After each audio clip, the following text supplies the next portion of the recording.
मोठा राजकीय भूकंप। 5 खासदार उद्धव ठाकरेंची साथ सोडणार।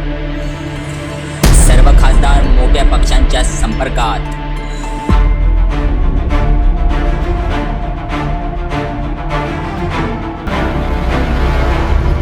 महाराष्ट्राच्या राजकारणात पुन्हा मोठा राजकीय भूकंप होणार आहे। ठाकरे गटाचे 5 खासदार एकनाथ शिंदे यांच्या शिवसेनेच्या संपर्कात असल्याची माहिती सूत्रांकडून मिळाली आहे।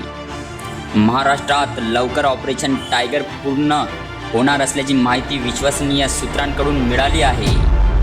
पक्षात सुरू असलेली आउटगोईंग थांबवण्यासाठी ठाकरे गटाकडून प्रयत्न सुरू आहे।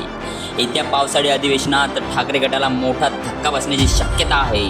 पक्षांतरबंदीच्या कायद्याचा फटका बसू नये म्हणून शिंदे यांच्या पक्षाला आणखी एक खासदाराची गरज आहे।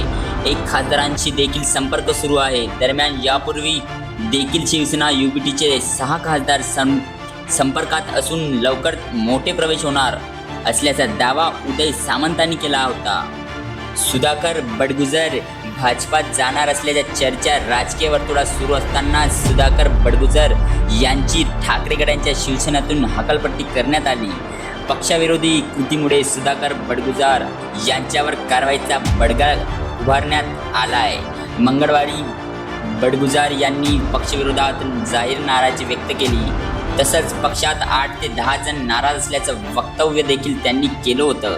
दरम्यान यांच्या याच वक्तव्यामुळे उद्धव ठाकरेंनी त्यांना पक्षातून बाहेरचा रस्ता दाखवला आहे। उद्धव ठाकरेंना महाराष्ट्राच्या राजकारणातून उद्ध्वस्त नाही केलं तर नाव सांगणार नाही अशी शपथही आता शिवसेनेचे माजी आमदार रामदास कदमांनी घेतली। दोपाली नगरपंचायतीमध्ये शिवसेनेनं ऑपरेशन टायगर फतेह केलंय। ठाकरेंच्या 9 नगरसेवकांनी ठाकरेंची साथ सोडली। या पक्षप्रवेशादरम्यान रामदास कदमांनी ठाकरेंवर जोरदार निशाणा साधलाय, तर रामदास कदम यांना पुन्हा मातोश्रीच्या दारात यावंच लागणार असा दावाच राऊतांनी केला आहे। जर तुम्ही अजूनही YouTube चॅनलला सबस्क्राईब केलं नसेल तर ते लगेच सबस्क्राईब करा।